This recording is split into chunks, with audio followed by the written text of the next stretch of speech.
Welcome to the deep dive. We're here to cut through the noise, skip the surface stuff, and really get into the heart of things, helping you understand complex topics without feeling overwhelmed. Yeah, think of it as grabbing those key insights, those aha moments from important sources or events. And tonight, we are diving deep into a Monday Night Raw that definitely made waves.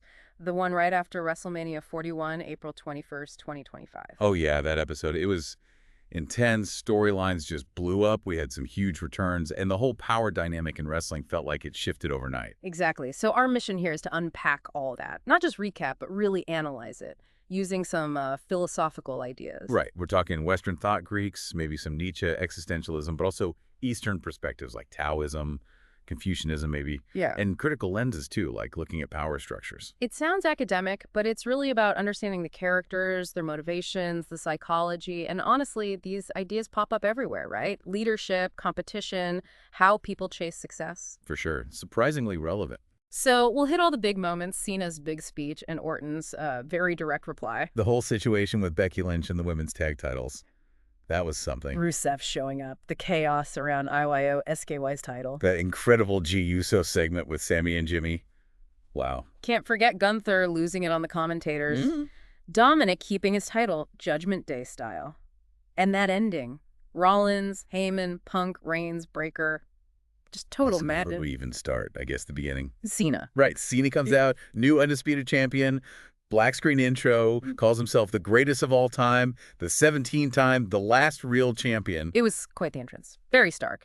And the crowd reaction was mixed, wouldn't you say? Definitely mixed. And his promo was just, wow, winners write history.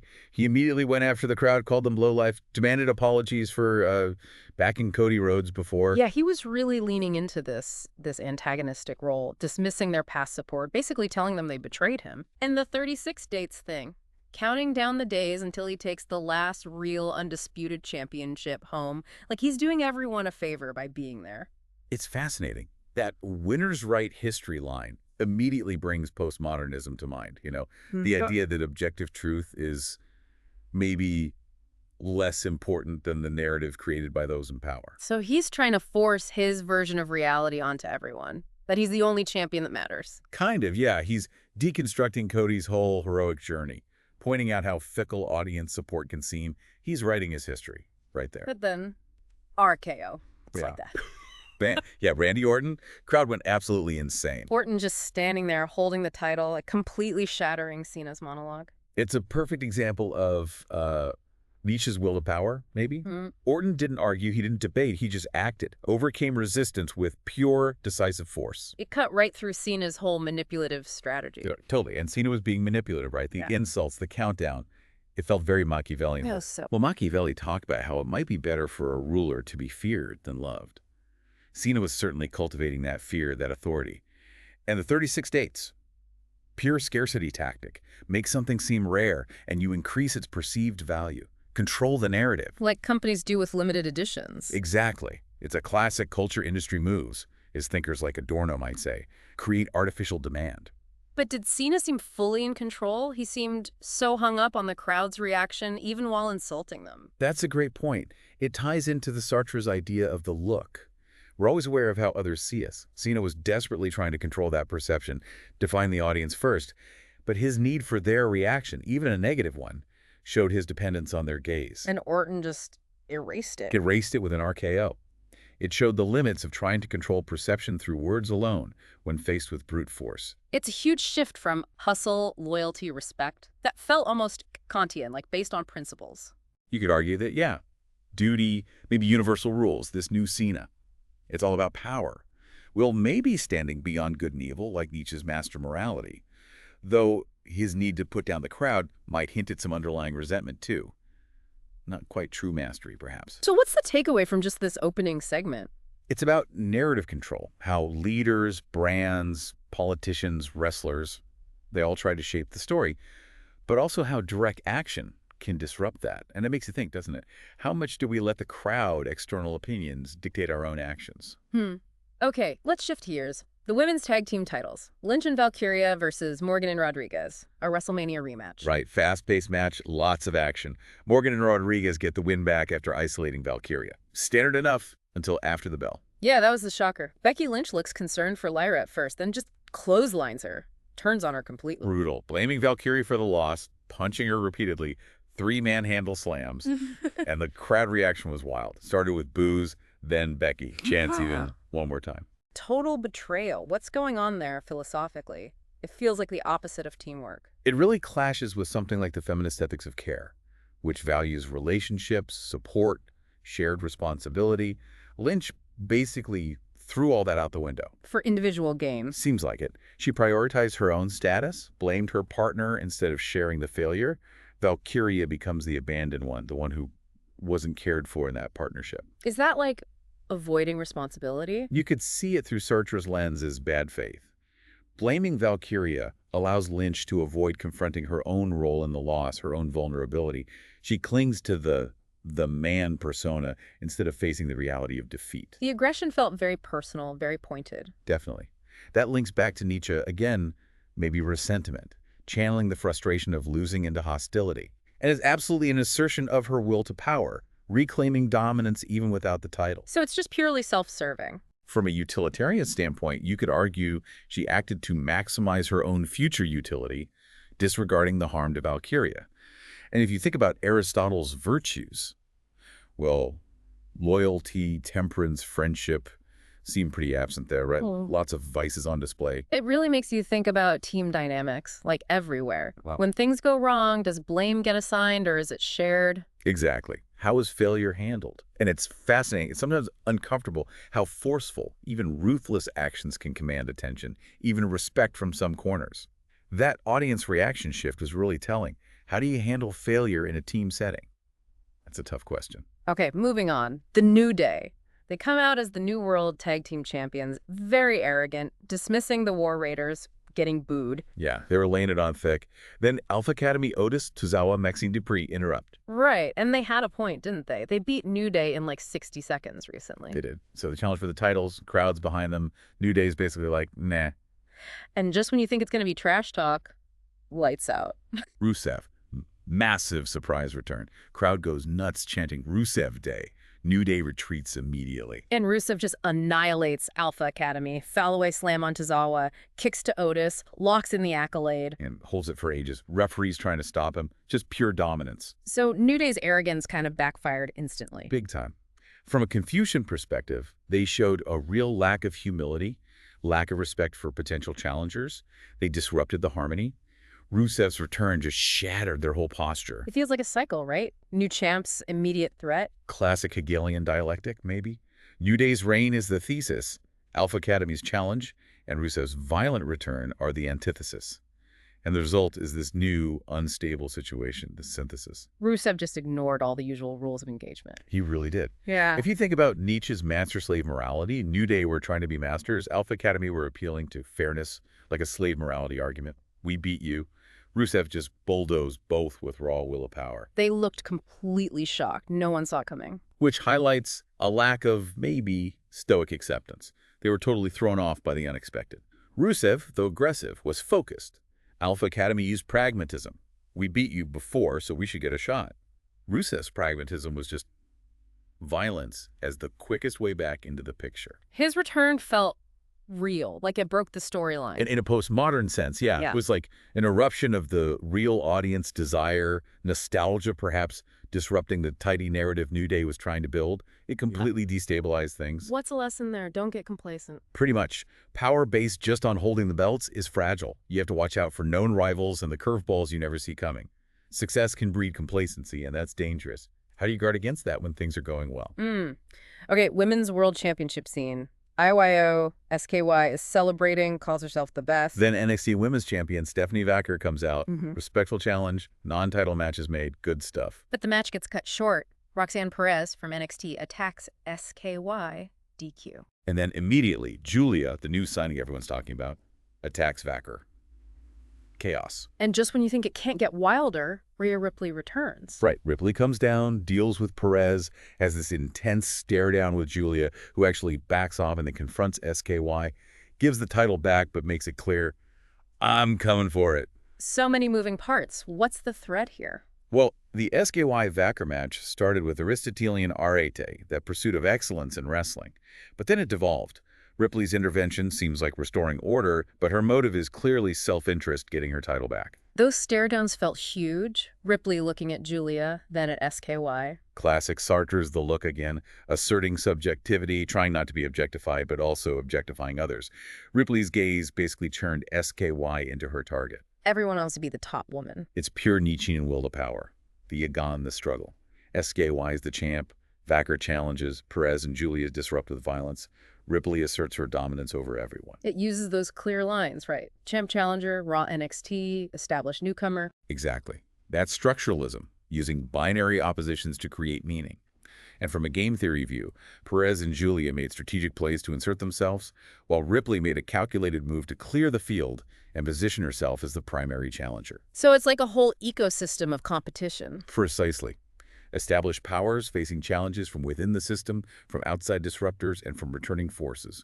Ripley acts as a temporary stabilizer, but also the next big threat. It makes you question motives. Is she helping or just setting up her own dominance?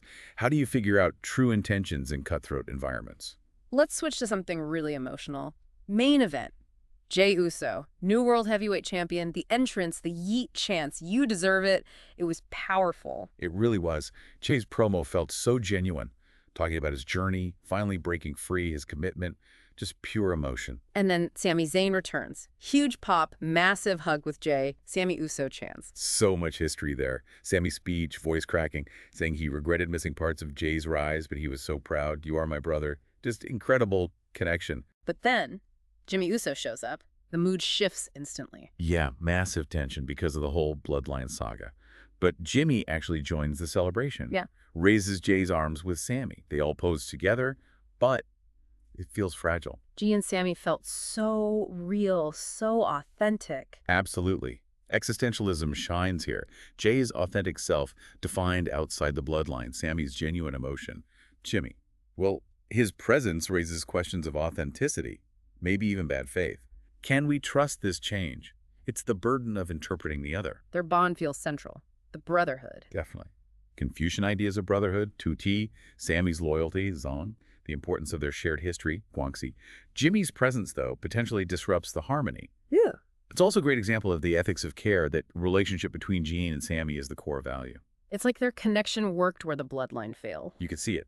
Pragmatically, their bond is grounded in shared positive experiences, and it functions like a social contract based on mutual respect, unlike the coercion of the bloodline. But Jimmy being there, Yeah. it just adds doubt, doesn't it, given everything? That's the postmodern wrinkle.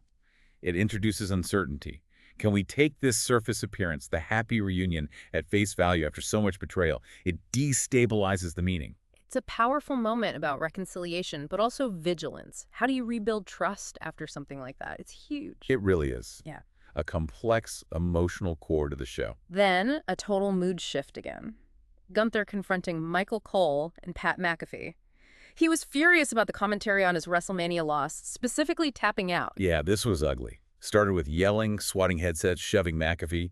Then he choked Cole unconscious with a rear naked choke. McAfee tried to intervene, right? He did, landed a forearm, but then Gunther turned on him and choked him out too. Held it way too long, refs pleading, crowd was chanting awful things at Gunther. Just brutal. Medics had to come out for McAfee. He just completely lost control over words on commentary. A total failure of stoicism, right?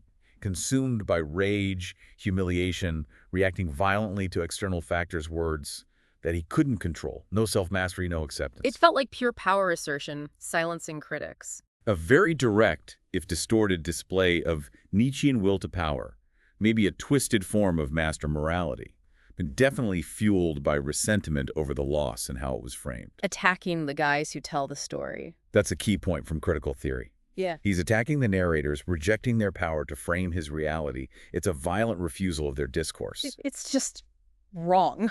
Yeah. Assaulting someone like that. Absolutely violates Kantian deontology. Treating them as means to vent his anger, not ends in themselves.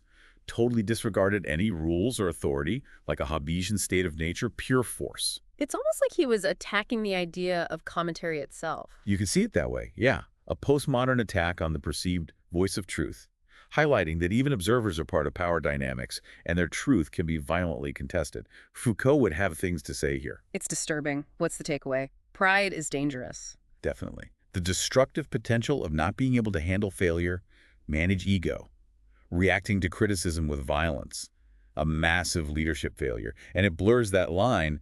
Where does the performance stop and real-world assault begin? Okay, almost there. Dominic Mysterio's IC title defense. He comes out with Finn Balor and Carlito.